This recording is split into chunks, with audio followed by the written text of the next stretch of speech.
Hello and welcome back to JVCTR. Now today I'm going to do a review on the optional extras and the features that come with the circuit pack, because here in the UK we have to choose between either the circuit pack, which has all the performance of the diffs and the lighter wheels and all that good stuff, or the convenience pack, I think they call it, and that gives you all the creature comforts but you don't get the performance extras. So if you're looking at buying one of these, I thought it'd be useful so you could see if you can actually live with the options that come with the circuit pack.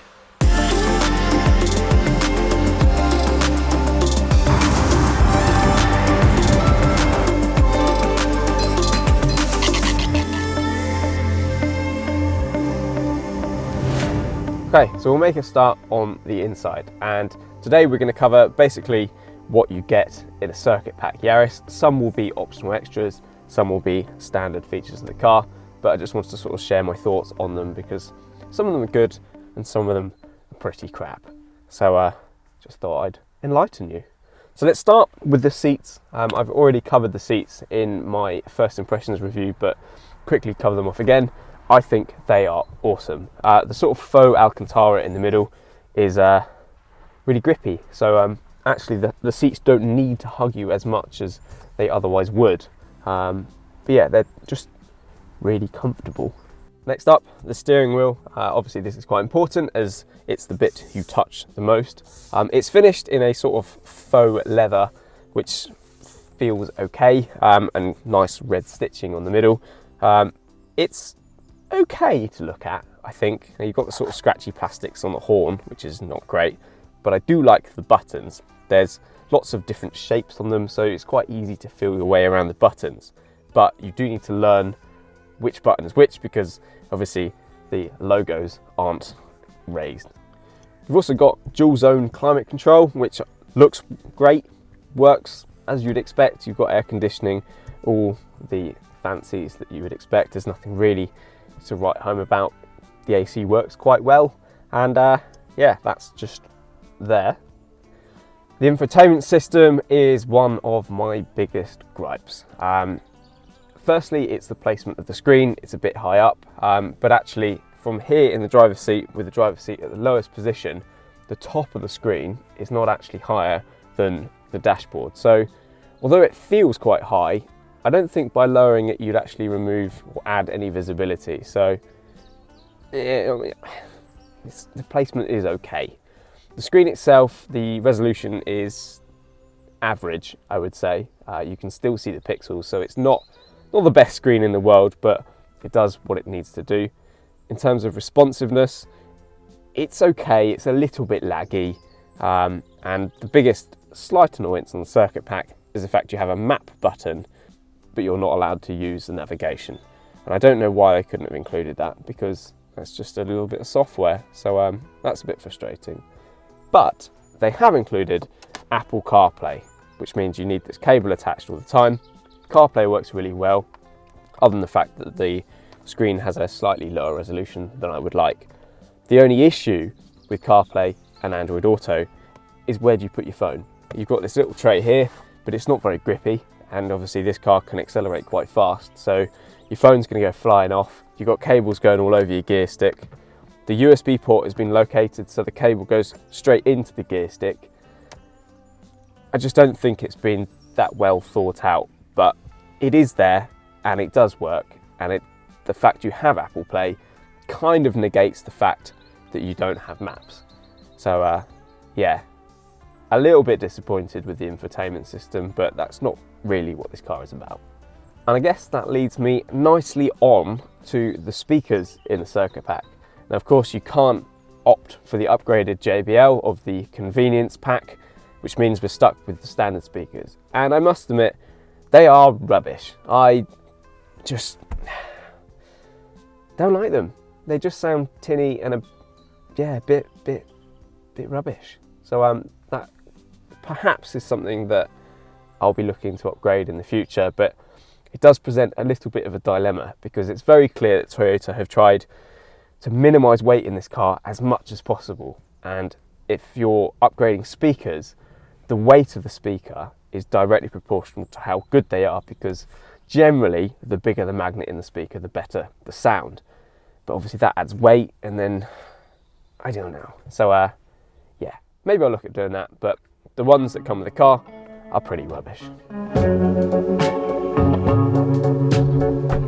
Next up, we have keyless entry, and I must admit, this works well. I mean, as you kind of expect on a modern car, simply put your hand behind the thing and jump in.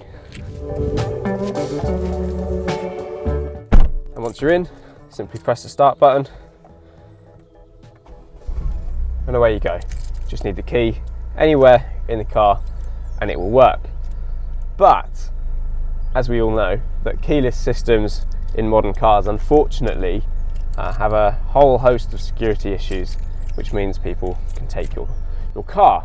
But thankfully Yaris, or Toyota I should say, have given us an option to disable it, and that sort of gives you a different way of getting into the car. So if you use the infotainment system, we can turn it off under vehicle settings, vehicle customization, door lock settings,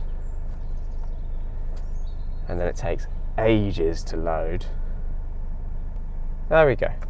And now we can turn off the smart entry and start system, and that means that when we unlock the car, we have to use the buttons on the key, which is not really much of an issue. The only issue really is a bit of a faff, is actually starting the car. So now we need to touch that on the start button, press the start button, it will beep, and then we can start the car. But I don't think that's too bad.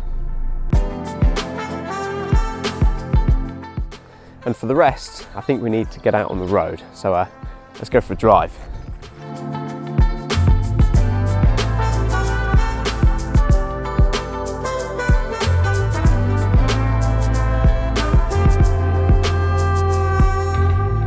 Now, you join me on a rather boring motorway because the options that I wanted to explore are all to do with sort of day-to-day living. And I actually think that this car, for a stripped out raw track model, which I guess this is, it's actually quite well equipped.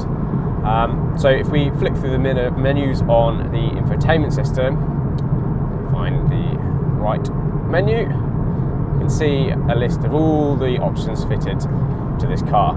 So the first one being lane tracing assist, and I must admit, I think it works quite well.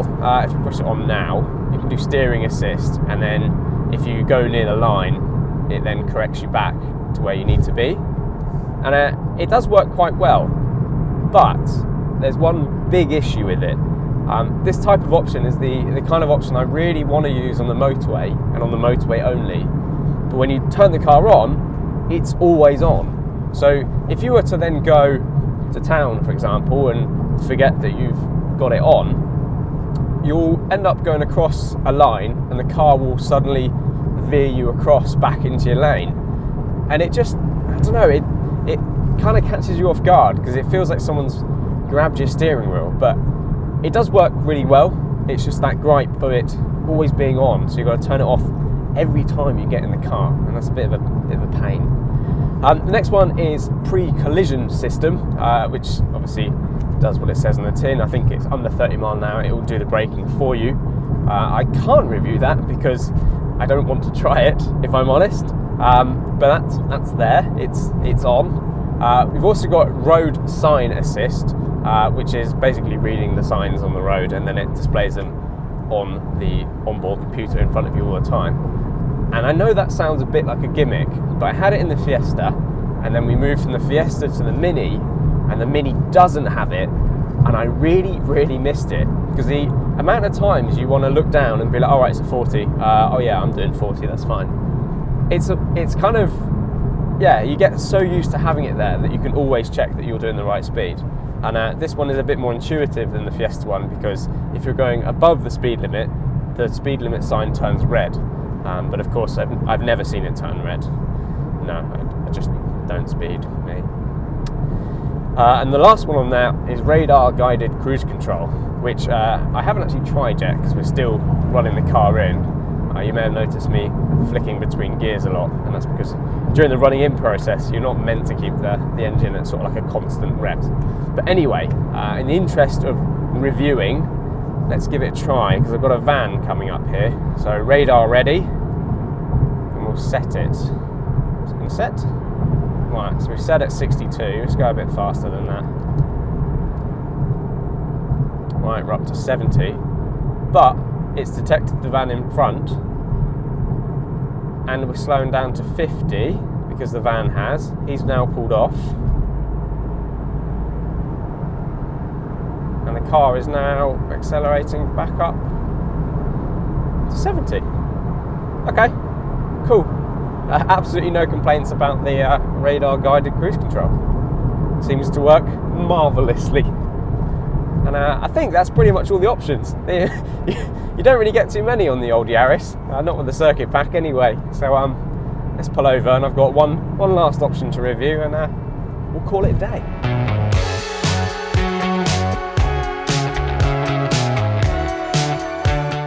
Right then, so here we are at our final filming location, car park, and that is because I wanted to show you the rear view camera. Now, trying to park and present is going to be fun, so you can watch me mess this up. But anyway, camera comes on as soon as you're in reverse, as you would expect, and it helps you get into spaces, and that's pretty much it. The only thing that lets the camera down is the fact that the infotainment system screen, the resolution on it is not great, but it's fine for reversing camera. The only thing that is a bit weird is that there's no parking sensors on this car. So you have a camera, but no sensors, which I think is a bit of a weird combination. But that said, it's a tiny car, and you can actually literally see the bumper on the camera. So I don't think you really need them.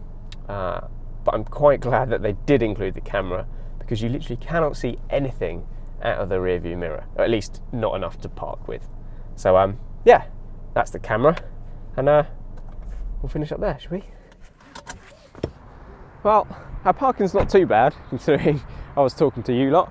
But anyway, there was one last feature that is not really an extra, it's just a feature on the car that I quite like, and that is when it's cold, it tells you on the infotainment system like that it's cold and that you can't rag it, and then when it's up to temperature, it says, right, you can go.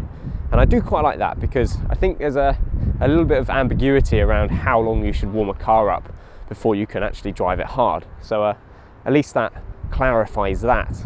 But the only thing I would say is it does seem to be linked with the coolant temperature. So as soon as the coolant is up to temperature, it gets rid of the message. But I would have thought it should be done on oil temperature. But I can't find an oil temperature gauge in the car, so I guess we've got to kind of guess on coolant temp.